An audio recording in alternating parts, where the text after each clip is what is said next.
Guys, I love Jameis Winston. Maybe it's not because he's a great quarterback, but it's because he does what, of course, what he did last night. Here's what the highlights from that crazy Monday Night Football game.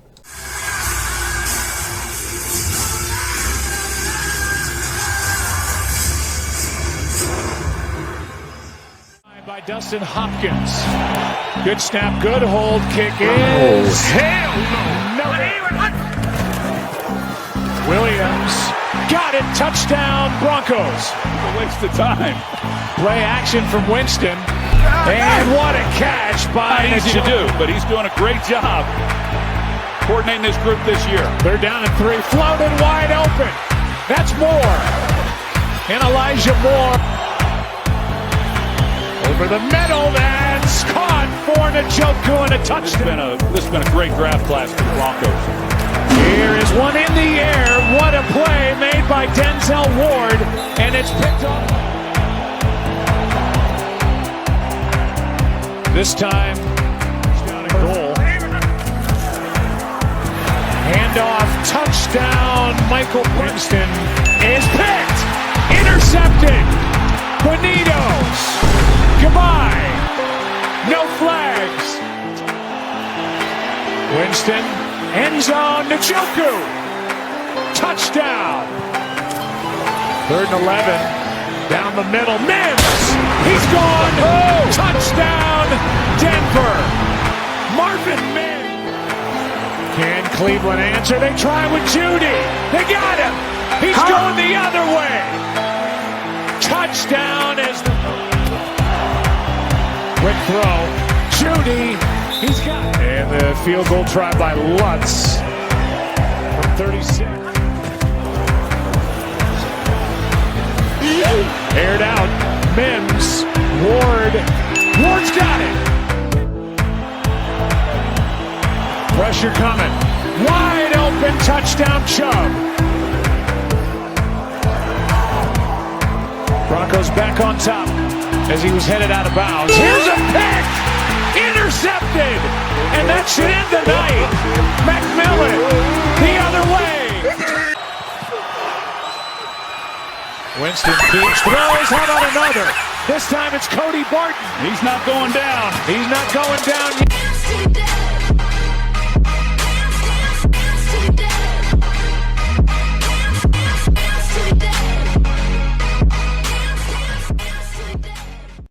And with that, what is going on, guys? Welcome back to the Football. Of course, please like, subscribe because you enjoy the Week 13 Monday Night Football recap. Of course, as you saw through those highlights, it was a pretty wild game as the Broncos, of course, are able to win their 3rd straight game. Of course, their 2nd straight home game. I don't know. Let's think about that. It's that 2nd straight home game, I guess. Of course, 2nd straight home game, they were able to score 38 or more points as they were able to, again, ride that defensive turnover-filled game, obviously, with that 41-32 final score. It really wasn't really a 2-score game, but hey, that's what ended up happening. Of course, the Browns had a 32-31 lead late, but of course, Jameis Winston, ceasing to fail, was able to again bring out his inner self as the Browns fall to 3-9, of course, with pretty tough loss. Of course, they were looking for the upset in this one. They definitely played well for that to happen. But obviously, that just didn't come to fruition, as obviously, Jameis did his thing. They still lost. But still, they're going to be heading to Pittsburgh next week, see if they can pull off another upset. Broncos a huge game, hosting Colts next week off the bye. And I'm expecting them probably want to be able to play better on both sides of the ball if they're going to want to win that one. But of course, 8-5 going their bye week, probably no better than you could have expected coming into the year. Jameis, nearly 500 yards, 4 touchdowns, 3 interceptions. He did that. I mean, again, first quarterback ever to do that 2 times in his career. Again, if you think of a quarterback who would be able to, sustain or be able to do that multiple times, of course, Jameis Winston would be the first guy to come up. So, nearly 500 passing yards, that I think is the most this year if I would be right there. I think that is. 4 touchdowns, though, of course, 3 interceptions. 2 of them were pick sixes. That is something Jameis Winston obviously has done multiple times in his career, so not too surprising with that, but he was throwing the ball around the yard, guys. It's pretty simple. He didn't really give a crap, and that's how you get this type of stat line. But either way, he did lose them the game, figuratively, guys. He threw 2 pick sixes, but when it came down to it, obviously he threw the ball a lot. They didn't really run the ball much, and it's kind of how the game went. But yeah, Jameis Winston, obviously, you're going to get the good, you're going to get the bad. Just kind of got to roll with it. Jerry Jeudy, though, probably the story of this game. 9 catches, 235 yards, and a touchdown. He has the same amount of 200-yard games as Randy Moss, who many and me too consider the 2nd best receiver of all time. So yeah, I guess Jerry Jeudy's that good. But of course, most receiving yards versus former team. I think the second or third guy, maybe T.O. I think got 212 yards against the Niners.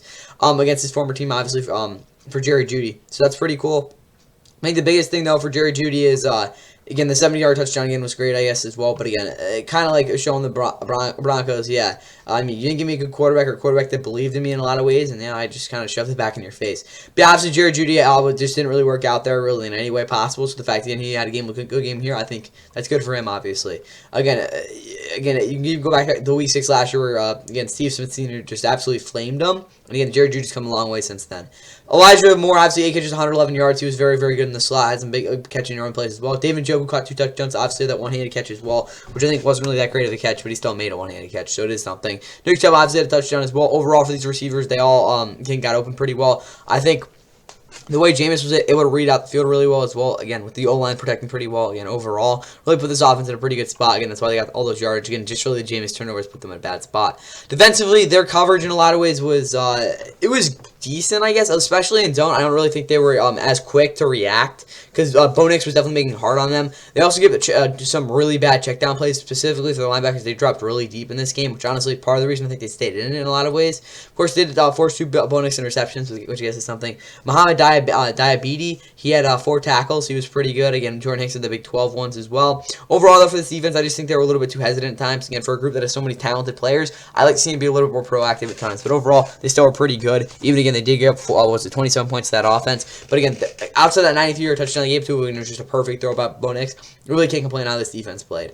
Dustin Hopkins obviously missed 1 field goal. That was a little bit of a big difference in this one as well. For the Broncos, of course, Bo Nix, again, was not accurate. He did not hit any check down, so that's the biggest thing we got here, guys. Like, when you play better teams, I mean, again, the Browns aren't a great team. Again, that's just the simple truth about it, obviously. But they will lose by double digits if he played like the way he did in this one.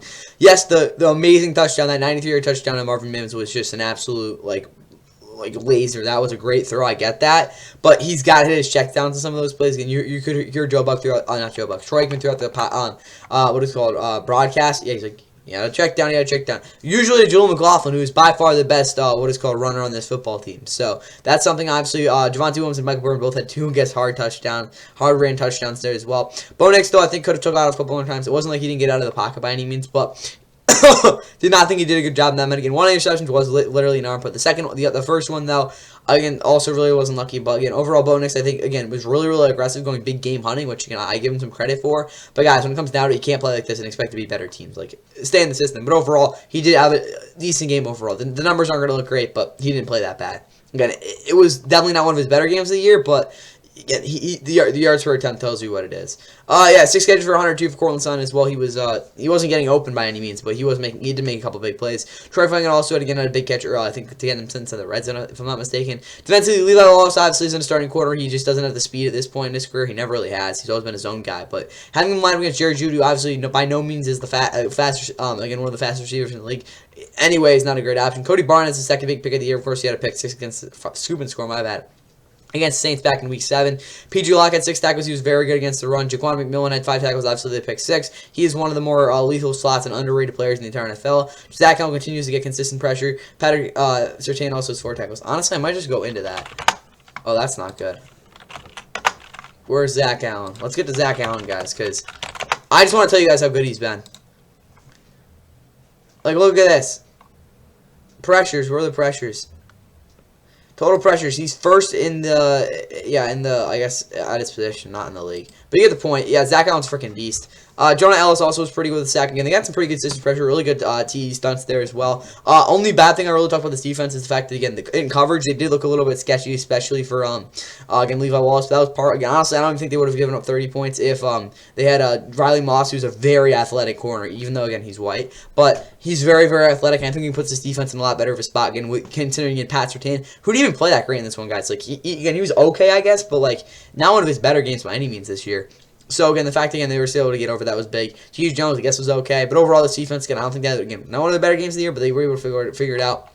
Will Lutz, 2 field goals. Team stats, both offenses obviously had over 400 yards. Again, 504 52 yards of total offense for the Browns is ridiculous. 3 turnovers out of 2. Again, this was a turnover-filled, wild game. And when it came down to it, the Broncos, I guess, were just a little bit better. They, of course, did have the better team overall. And more well-roundedness, honestly, probably gave them a obviously, with both teams averaging 6.6 yards per play. Again, those 2 pick sixes were what decided this one. This game was wild. Hope we see another crazy game like this next week on Monday Night Football. That's all I got for you guys here in Week 13. You guys obviously can see the Week 14 power rankings tomorrow. And again, enjoy the rest of your night.